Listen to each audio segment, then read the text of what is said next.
Hello दोस्तों, स्वागत है आपका मिस्टर बीट्स यूट्यूब चैनल में। दोस्तों, दुनिया में कोई भी इंसान भले ही कितना शक्तिशाली हो, लेकिन वह सिर्फ एक चीज से जरूर डरता है, जिसका नाम है मौत। हर इंसान चाहता है कि वह लंबे समय तक जिंदा रहे और मौत के अंतिम क्षणों में भी वह जिंदगी के लिए संघर्ष करता है। आज जिंदगी जूझने की बात हम इसलिए कर रहे हैं क्योंकि आज से 50 साल पहले कुछ लोगों ने खुद को जिंदा रखने के लिए जो जद्दोजहद की, उनको जानकर आप सिहर उठेंगे। यह 72 दिनों के उस संघर्ष की कहानी है जब एक फ्लाइट क्रैश होने के बाद दो लोगों ने हर एक पल मौत को मात दी और जिंदा रहने की आस को अपने सीने में जगाए रखा। यह कहानी है दोस्तों 13 अक्टूबर 1972 की, जब उरुग्वे की रग्बी टीम को ओल्ड क्रिश्चियन क्लब की टीम के चिली के साथ मैच खेलना था और वह चिली जाने के लिए एक प्लेन में सवार होकर 12 अक्टूबर को उरुग्वे के 19 प्लेयर, मैनेजर, उनके मालिक और उनके दोस्तों के साथ प्लेयर्स के खिलाड़ी मेंबर्स उड़ान भरते हैं। इसके साथ ही इसमें 5 क्रू मेंबर थे और यह प्लेन उरुग्वे के एयरफोर्स का था। विमान की उड़ान भरने के कुछ ही समय मौसम खराब होने के बाद उसे चिली की जगह अर्जेंटीना में उतारना पड़ता है।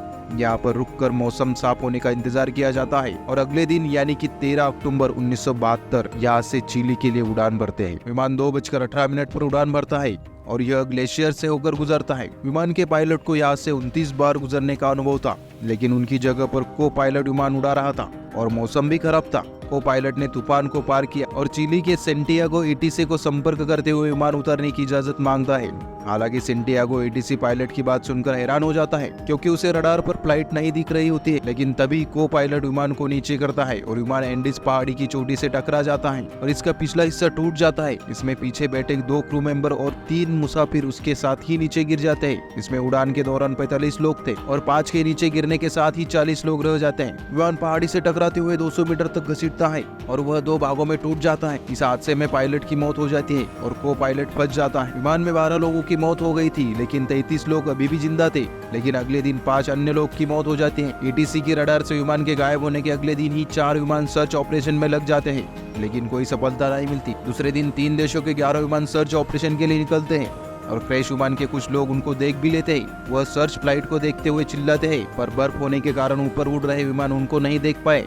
ऐसा 3 बार हुआ जब क्रैश विमान के लोगों को सर्च फ्लाइट दिखी और उन्होंने हर एक मुमकिन कोशिश की, लेकिन कोई सफलता नहीं मिली। 8 दिन तक सर्च ऑपरेशन चलने के बाद उसे बंद कर दिया गया क्योंकि मौसम खराब होने के कारण इतने दिन तक वहाँ कोई जिंदा नहीं रह सकता था। सरकार की तरफ से निर्णय लिया गया कि गर्मी पड़ने पर उनके शवों को ढूंढने के लिए सर्च ऑपरेशन चलाया जाएगा। एंडीज पहाड़ी पर फंसे लोगों ने माइनस तापमान से बचने के लिए टूटे फ्लाइट के टुकड़ों को इकट्ठा किया और उसकी सील करने की कोशिश की। विमान में सवार लोगों में 2 मेडिकल छात्र भी थे। इनके पास कुछ मेडिकल किट भी थी और वह उनसे घायलों को बचाने में लगे थे, लेकिन 9वें दिन एक और शख्स की मौत हो गई। अब खुद को जिंदा रखने के लिए जंग शुरू होती है। विमान में खाने के लिए कुछ ज्यादा सामान नहीं था क्योंकि इनको ज्यादा लंबा सफर करना नहीं था। इनके पास खाने के नाम पर 8 चॉकलेट्स के डिब्बे, जैम के 3 बोतल, खजूर, ड्राई फ्रूट्स, कैंडीज और कई बोतल वाइन थी। उनके पास जो पानी था वो भी खत्म हो गया था। अब विमान में सिर्फ 27 लोग ही जिंदा बचे थे और उनको पता नहीं था कि कैसे जिंदा रहे। विमान में जो भी सामान था उसको 27 लोगों में बराबर बांट दिया गया और पानी के लिए बर्फ को पिघलाया गया। लेकिन 11वें दिन किसी की नजर विमान में पड़े एक रेडियो पर पड़ी और वह उसको बनाने में लग गया। रेडियो ठीक तो हुआ, लेकिन उसमें सिर्फ मैसेज आ सकते थे, जा नहीं सकते थे। रेडियो ठीक करने वाले शख्स ने सुना कि सरकार ने सर्च ऑपरेशन बंद कर दिया है और बचे हुए लोगों के पास आया और कहा, गुड न्यूज है। उसकी बात सुनकर सभी खुश हो गए, तो उसने कहा कि हमारी मदद के लिए अब कोई नहीं आएगा और सरकार ने सर्च ऑपरेशन रोक दिया है। उसकी बात सुनकर लोग गुस्सा होते हैं कि इसमें गुड न्यूज क्या है, तो वह कहता है कि उसमें गुड न्यूज यह है कि अब हमारी मदद करने कोई नहीं आएगा। हमें जिंदा रहने और यहाँ से निकलने के लिए खुद पर ही निर्भर रहना पड़ेगा। धीरे धीरे लोगों के पास का खाना खत्म हो गया, तो लोगों ने सीट के ऊपर लेदर के कवर को खाना शुरू कर दिया, लेकिन इसको खाने के बाद वह बीमार पड़ने लगे और मरने लगे। 29 अक्टूबर को उसी पहाड़ी पर एक बर्फीला तूफान आता है और इन्होंने खुद को बचाने के लिए प्लेन के टुकड़े जोड़कर जो घर बनाया हुआ था वो टूट जाता है। इस तूफान में 8 अन्य लोग मर जाते हैं। अब सिर्फ 19 लोग ही बचे थे और बर्फ चारों तरफ थी। यहाँ पर मरने वाले लोगों की लाश खराब नहीं हुई क्योंकि माइनस तापमान होने के कारण वह जम चुकी थी। अब इनके पास खाने की सभी चीजें पूरी तरह से खत्म हो गई थी। बचे हुए लोग बैठकर यह बात करने लगे कि अब जिंदा रहने के लिए क्या करें, और फिर ऐसा फैसला होता है कि यह जो लाशें बाहर पड़ी है यही लाशें अब हमें जिंदा रख सकती है। सबसे बड़ी बात तो यह थी दोस्तों, यह जो लाशें थी उनके अपनों की थी। प्लेन के टूटे कांच से टुकड़े बनाकर लाशों के मांस को काटा गया और पहली बार उसको खाया गया। इसके बाद इनमें समझौता हुआ कि जो भी मरता है उसकी लाश को खा सकता है। 34वें दिन एक और मौत हो जाती है और अब 19 में से 18 बचते हैं। 37वें दिन एक अन्य शख्स की मौत हो जाती है है और 60वें दिन भी एक और मर जाता है, जिसके बाद विमान में सवार हुए 45 लोगों में से सिर्फ 16 लोग बचते हैं। पूरे 2 महीने बीत जाने के बाद उनका वजन भी आधा हो जाता है। 60वें दिन इनमें से 2 प्लेयर यह तय करते हैं, जिनका नाम नेंडा और कैंसा है, कि हम यहाँ पर बैठकर नहीं मरेंगे और बचने के लिए यहाँ से बाहर निकलेंगे। यह 11,000 फीट की ऊंचाई पर थे और समय समय पर यहाँ से निकलने की कोशिश करते हैं।